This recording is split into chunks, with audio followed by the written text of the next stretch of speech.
कई साल पहले एक इंस्टीट्यूट था। इन दिनों मैं खुद को ऐसी भद्दी चीज़ों के हवाले नहीं करता, क्योंकि अब मैं ऐसा कर सकता हूं। कई साल पहले एक इंस्टीट्यूट, जिन्हें लगता है कि वो साइंटिफिक हैं, उन्होंने कहा, चूंकि मैंने उनसे किसी चीज़ का वादा किया था और उन्होंने कहा, हम आपके दिमाग की गामा वेव स्टडी करना चाहते हैं। मुझे पता नहीं था कि मेरे दिमाग में गामा वेव्स हैं। मुझे पता है कि मेरा चलता फिरता दिमाग है, पर मुझे नहीं पता कि मेरे दिमाग में गामा वेव्स हैं। उन्होंने कहा, नहीं नहीं, हम गामा वेव्स का अध्ययन करना चाहते हैं। मैंने कहा, ठीक है, मुझे क्या करना होगा? उन्होंने कहा, आप यहाँ बैठिए, और उन्होंने मेरे शरीर पर 14 इलेक्ट्रोड्स लगाए और कहा, आप ध्यान कीजिए।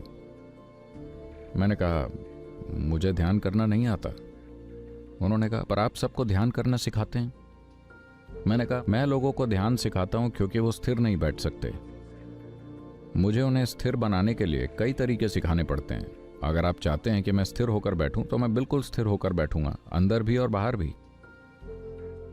पर आप जानते हैं कि रिसर्च के लिए पैसे दिए जाते हैं। साइंटिफिक रिसर्च हमेशा आर्थिक मदद से चलती है, तो उन्हें नाम चाहिए।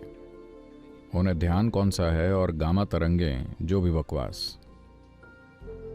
पर मैं उन्हें ऐसा कोई सुख नहीं देने वाला। मैंने कहा, अगर आप चाहते हैं कि मैं बैठूं और कुछ न करूं तो मैं कुछ नहीं करूंगा, पर ध्यान नहीं। तब बहुत चर्चा के बाद शायद उन्होंने कुछ नहीं के लिए एक नाम ढूंढ लिया। फिर उन्होंने कहा, ठीक है, आप कुछ मत कीजिए। मैं बैठ गया। लगभग 15-20 मिनट बाद आपकी कोहनी में एक अजीब जगह है जहां चोट लगे तो झन्नाहट होती है। तो उन्होंने एक धातु की बस्ती ली और टुक टुक टुक उस जगह पर मारने लगे। वो बस मेरी हथेली को सुन्न कर रही थी। मैंने सोचा, ठीक है, ये उनके प्रयोग का हिस्सा है, और मैं बैठा रहा। फिर उन्होंने मेरे टखने पर मारना शुरू कर दिया। दर्द लगातार बढ़ता जा रहा था। फिर मैंने सोचा कि वो मुझे इस तरह पीट क्यों रहे हैं, मेरी गलती क्या है?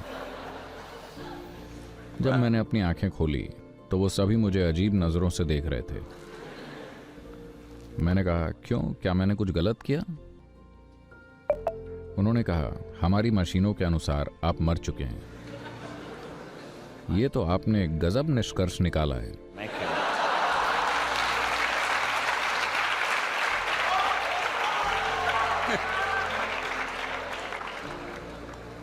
और फिर वो आपस में बोले, बिल्कुल, ये आदमी बोल रहा है तो ये मरा नहीं है।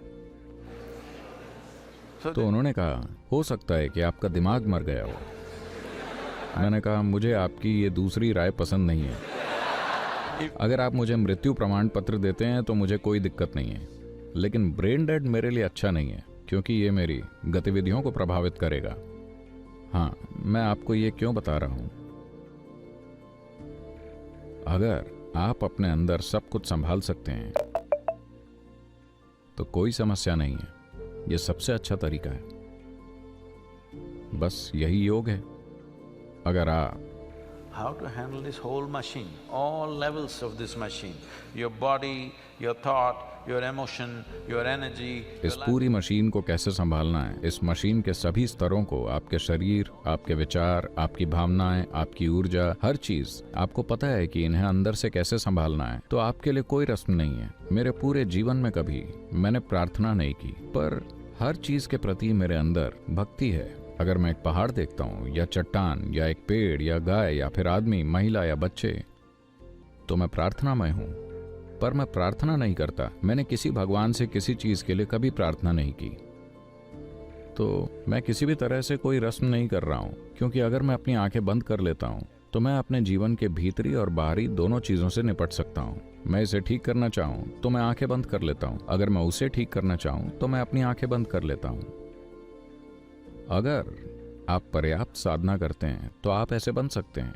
ये पहुंच से बाहर नहीं है, ये हर इंसान के लिए उपलब्ध है। वो बस पर्याप्त ध्यान नहीं देते।